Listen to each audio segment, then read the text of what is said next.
Hi, folks. This is Tom Kubistant, and this is the 200 level series videos of performing at your best. In the 100 level series, we talked about in a sequence some of the major principles and perspectives of performing at your best, whether you're an athlete or performing artist, a parent of an athlete, a coach. There are some principles, perspectives, and applications of how to maximize yourself in your given performance area. These 200 level videos look at specific applications. In number 206, I had a generalized view of performance anxiety. In this video today, I want to talk about even a more specific application of handling performance anxiety, and that is what to do with speech anxiety. When you think about it, public speaking, formal speaking is a performance unto itself. Think back in your lives when you froze or you blanked out during a classroom presentation or running a meeting or even a toast at a wedding. You forgot the bride and groom's name. Is that sometimes the pressure of being the center of attention and having to remember something is too much for a lot of us. I have been teaching various forms of public speaking and speech communications for over 25 years. And a lot of times students come into my courses at the beginning of the semester saying, I don't want to learn much more than how to not freeze, how to not become nauseous before a presentation. We speak all the time. We were speaking to you on Zoom or on a video right now. We speak all the time formally, and I want to share with you some directions, starting with some generalized perspectives, going down to specific applications of what to do to channel your speech anxiety. And that's the key concept. The goal with speech anxiety is not to eliminate the anxiety. Think about it. Anxiety is energy if it's just being directed in a counterproductive way. Your goal is not to rid yourself of that anxiety because you're ridding yourself of energy. Instead, you can learn how to redirect or channel that energy away from the counterproductive to the productive. Helen Hayes was a great stage actress on Broadway of a previous generation. And many times during a run of a play's life on Broadway, she would give hundreds of performances, 8 days a week. She was the one best credited with this. She said, I always look forward to feeling a little quivering in my stomach before a performance. She says, that tells me that my mind and my body and my soul are getting up to do a significant, important performance. She said on those rare occasions when she felt cool, calm, and collected before a performance, she started to worry then because she knew she was going to give a flat performance or even blank out. She was the one that came up with this image of it's okay to have butterflies in your stomach. The goal is to teach those butterflies to fly in formation. So it's okay to be nervous. That's natural. It's part of your mind and body getting up for a good and significant performance. So that if you're learning how to control your mind and body and energies, you can channel that to the performance of some kind of formalized or public speaking.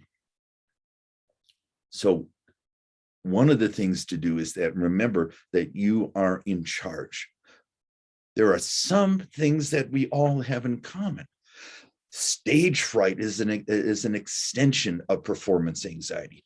Rod Stewart, the famous rocker of my generation, when he was with his first group, Faces, as the lead singer, was so nervous that he hid behind the speakers on stage with his microphone. Took him a while to come out and go in front and center on stage. Stephen Colbert, when he was a comedian with Second City Comedy Company, would curl up in a ball on a sofa backstage, just quivering mess. And then somehow he came to the point where when he was called on stage, he would just force himself to get up and do it, and then go back after his set and go back, curl up on the same ball. John Cleese, the famous actor from Monty Python and acting since then, talked about his own performance anxiety. Here's what he said: the fear of doing something bad outweighed the desire to do something good. He was so afraid of those possible negative consequences. So instead of performing for a long time, he wrote. However, the more he wrote scripts and books, he convinced himself of the need to perform what he wrote properly. This and experience helped him overcome his performance anxiety. One of my students from Russia, from 2015, Natalia Filson, a wonderful woman, said this beautifully, more than I could ever say it myself. She said this: when you find a message greater than your fear, you can instantly overcome your fear. Part of that is believing in the message of what you are sharing with folks. Here are some key perspectives. I'm going to share with you 3 key perspectives to remember. Some people call them secrets. Some people said that this is the most important, these are the most important things of channeling their speech anxiety. Firstly, the audience is on your side. They want to be informed. They want to be entertained. Sure, there may be a person scowling at you at the back of the room. They may have indigestion or jealous about you. Most people want to be in the experience, even if it's a Zoom presentation. They're on your side. They want to be entertained. They want the time to pass by. They want to take away some things that they can apply into their lives. They're on your side. It is not a do or die battle in the Colosseum. It is you being a person who's sharing a message, but also sharing parts of you. So it's more of a sharing of more of a connecting with people than some kind of lecturing or battling at people. They're on your side. Have you ever gone to a live concert of your favorite band or orchestra? You cannot replace that with a recording of that, no matter how good the recording is. There's something of being a part of a live performance, even though I'm passively in the audience. They're on your side. Principle number 2, the audience has absolutely no idea what you're going to say or going to say next. They don't have a written specific outline of all the points you're going to handle in an address. Sometimes I transpose a couple things other than I planned. Who knew? No one knew unless you gave it away by saying, oops, I forgot that. No one knew. No one has any idea what you're going to say or say next. So keep what you're saying close to the vest. Sometimes in one of my speeches called Surfing on the Waves of Change, I would say there are 3 elements of overcoming that, of to surf on the waves of change: having a sense of purpose, being positive on it, and being persistent. Sometimes I will transform the order of those. It doesn't matter. Sometimes the moment called for one of those other P's to come earlier. The audience has absolutely no idea what you're going to say or say next. So don't share when you blanked out or transpose something. The third perspective to keep in mind is learning how to have the courage to be purely and fully you. Yeah, just have the courage.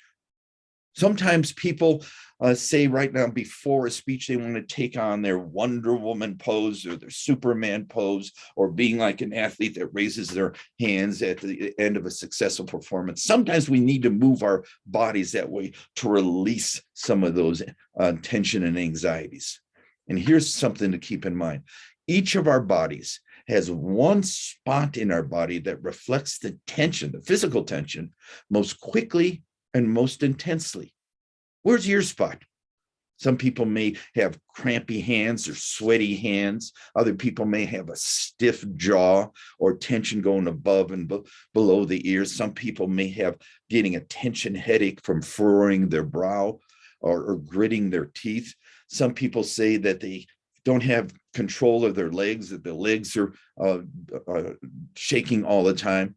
Some people say they have a quivering stomach or they can't breathe fully. Where's the one spot in your body that reflects the tension most quickly and most intently? Mine are these big muscles up here, my trapezius muscles. So I always have a little bit of my consciousness monitoring my trapezius muscles, so that before a performance, even when I'm driving to a performance or a class, and my traps start tensing up a little bit, a little alarm bell rings off in my head saying, what am I doing to myself right here and right now, so that my weak link is being effective? And so I start shaking myself, doing some affirmations, repeating my opening story, and positively anticipating how I'm going to connect and share with people. Because if I didn't do it, I'd go on stage like this and nothing good will happen from that. Having the courage to be you, you're the instrument delivering a message and content. So these three perspectives of the audience is on your side. They have no idea what you're going to say or say next, and learning how to have the courage just to be fully you. It's not so much worrying about what people are thinking about you, is just saying, here I am playing this instrument through my mouth of what I'm going to be saying. One of my favorite mentors was a fellow by the name of Leo Buscaglia. Leo was a wonderful person. When he taught at the University of Southern California in the 1970s and 80s, taught the first academic course on love. Some of you may be familiar with him by all his PBS lectures he gave all over the years about maximizing yourself. And I had a chance of meeting Leo a few times when he was alive. And he had a famous phrase. He said, when he started a speech, he would immediately glance over the audience and look for people who had what he called friendly eyes, these wide eyes, these empathic eyes, these eyes that were eager to hear whatever he said. And so he would ground himself early on with those friendly eyes. And he felt the energy from those folks. These three perspectives will to remind yourself to, when you start feeling some anxieties, doubting your preparation, go back to those three perspectives. The audience is on your side. They want to be entertained and informed. They have no idea what you're going to say, nor even say next or in what order. And then thirdly, have the courage to be you and start positively anticipating that connection that you will be achieving with the audience. Let's see how smart you are. I'm going to share with you a common story from actors. Last time I was in New York City to give a speech, I came in the day early and I wanted to walk around. And one of the things I wanted to see is going around and finding not only the sites, I also wanted to find out where Carnegie Hall is. Where all the Rockettes used to play, and just get a feel of the grandeur of this big performance arena. And of course, the doorman at the hotel gave me the directions that I didn't listen to. So within 2 blocks or so, I was hopelessly lost. And even though macho men don't ask for directions, I decided to go up to the taxi cab stand and say, hey, I'm from Nevada. I have no idea where it is. How do you get to Carnegie Hall? To which the taxi cab driver said, what's the punchline? How do you get to Carnegie Hall? You practice. Practice. I know that's an old one. That's the same thing there. There is a correlation to the more you practice and rehearse, mentally practice out loud. I sometimes will practice my opening story out loud so I hear my voice. The more you practice those things, the more you're ready to prepare, the more you're ready to connect with people, the more you're in charge then of all of your butterflies, and you can start being control and channeling it. There's 5 types of practice that I will do. The first type is audience preparation. Having an idea who's in the audience, what's their makeup, what have they been told about what I'm presenting, and getting an idea. Sometimes I have this little fantasy that no matter how big the arena I would speak in, there's somebody that sneaks in to the arena, not sure why they are there, sitting in the back row of the arena. My goal is to say, can I connect with that person who's unsure of why they're there? Can I make a difference with that person? That's my way of connecting with the audience.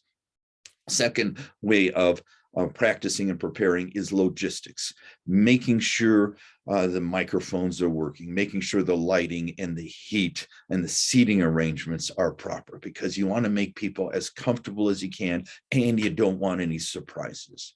The third type, of course, is the content preparation. Extemporaneous speaking is not just talking off the top of your head. Extemporaneous speaking is being so well prepared that you can go in any direction that the moment and the audience dictates. For an hour speech, I will probably have 2 hours of material ready to go. So if they're wanting to go in one direction, I can do that right away. So not only memorizing my content, usually I'll memorize verbatim my opening as well as my closings. But in the midst of it, as well as I'm prepared with it, I don't know what direction I will be going. Along with that, the fourth area of my preparation and rehearsing is my mental self, my self-preparation. I will consciously relax and center myself. A lot of times I will be pacing in the back room or backstage that I need just to move around a little bit. I will visualize myself being poised, at ease, feeling, connecting with the audience and having a positive impact with it, to the sense of eagerness starts coming out on me. The fourth one is just some physical rehearsal, physical preparation.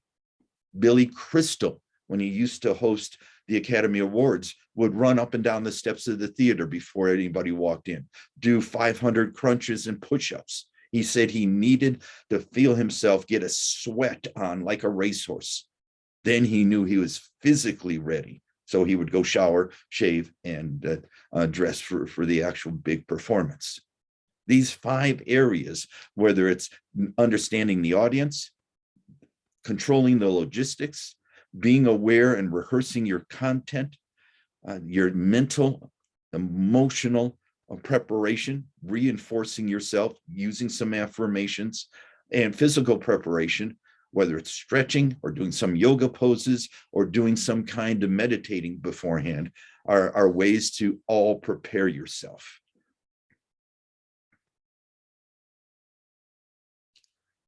Here's the secret to channeling your speech anxiety in a productive way. You ready? Get over yourself. Learn how to become more audience-centered, audience-conscious instead of self-centered and self-conscious. You're there to serve and humbly serve the audience, whether it's sharing boring data at a business meeting, or giving a toast to the bride and groom, or doing a speech in a class. You're there to serve them. Get past yourself and start tuning in to connecting with the audience. Become audience-centered and audience-conscious instead of self-conscious and self-centered. Abraham Lincoln said this: "When I get ready to talk to people, I spend 2/3 of the time thinking about what they need to hear, and 1/3 of the time thinking about what I want to say. Get past yourself. Identify with the person in the audience. Identify with that person in the last row. What do they need to hear?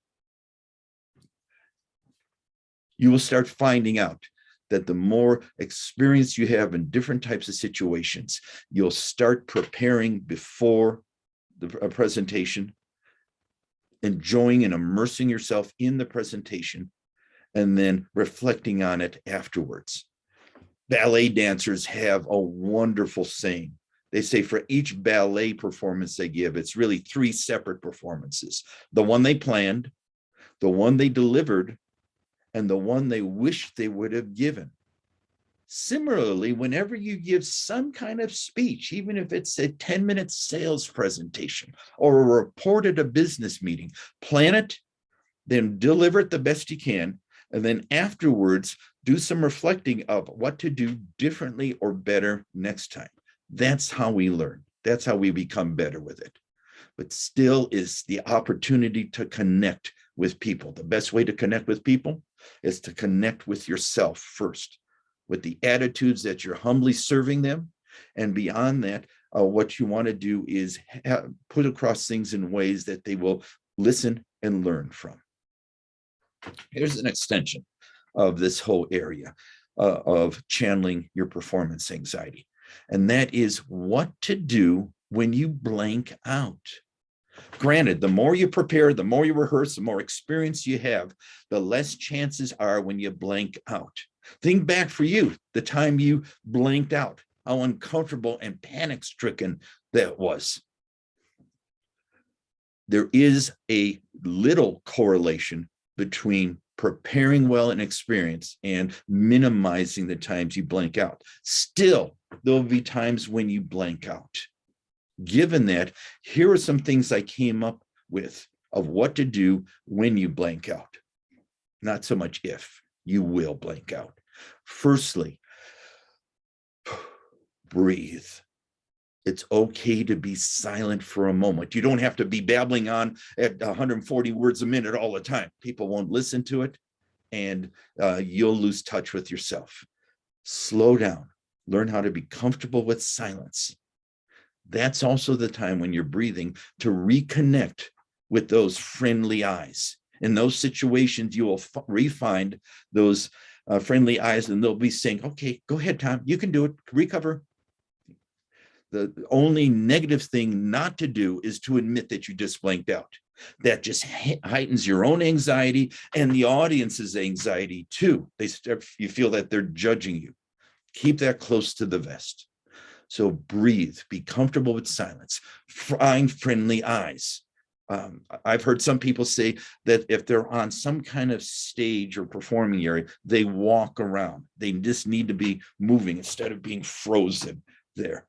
Some people walk to the lectern and sip a glass of water. That extra 5-6 seconds of doing that is helpful for them to start reconnecting with themselves. During those blanking out times, our minds are racing. And as much as you can, settle that stuff down. And one way is just repeat the last thing you remember saying. With emphasis, repeat the last thing you remember saying. That may just help you start going back on again. It's not important if you remember the thing you were blanking out about. It isn't important. You finally may remember it in another 2 or 3 minutes down there. So summarize and paraphrase yourself what you said so far. Okay, what we've done here so far in this video session, we talked about understanding what to do with anxiety, talking about the 3 principles to follow with channeling your speech anxiety. We talked about maybe the 5 areas to keep on planning and rehearsing for, and most importantly, getting past yourself. See, I just summarized that. And so just doing that verbal summarizing to catch up the audience, that you're back connected with what you're saying and where you're going to go. Here's another thing. Turn it over to the audience. Say, does this stuff making sense for you? What kind of questions do you have right now? Open it up to a question and answer session. That may be fully re-engaging within yourself. I always have a fallback story or a quote that I will use when I blank out. That's always in my little bag of tricks. One of my favorite quotes is this: information without implementation leads to stagnation. So sometimes when I blank out, I will say that and talk about all of this information I'm sharing with you is important, but how are you going to implement it? Because if you don't implement it, you will stagnate. Sometimes I will do a little exercise when we're talking about change, saying nobody likes change. Look at the changes we've been through in our lives in the last 5 years. So I will say this old classic exercise. You've done it before, saying, all right, here's what I want you to do. I want you to interlace your fingers. Feel that. Now, what I want you to do is unlace them and relace them the opposite way, the wrong way, the bad way, and feel how different that feels. There's no one right way to interlace your fingers, but we make these judgments about it. Just by me doing this little exercise like that, distracts the audience and distracts my anxiety about what I forgot, so that I can start going off maybe in a new direction. It isn't important that you remember what you blanked out about. The important thing is reconnect with yourself so you can reconnect with the audience. And then you can start going on. Quite often in a minute or two, you'll remember the next thing you're going to say before you blanked out. Every time you successfully cope with blanking out, remember what you did. Remember what helped. I gave you about 10 different ways to look at it when you blanked out. The important thing is to stay composed, keep the butterflies going in the right direction and going on. It doesn't matter what direction you're going on in.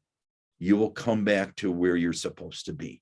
Some of my best speaking performances were when I had a blank out and I had some poise, compassion to handle it, and also to go on from there. And sometimes what I said after I blanked out was a lot more genuine and valuable than what I was doing before I blanked out. So sometimes that is a gift.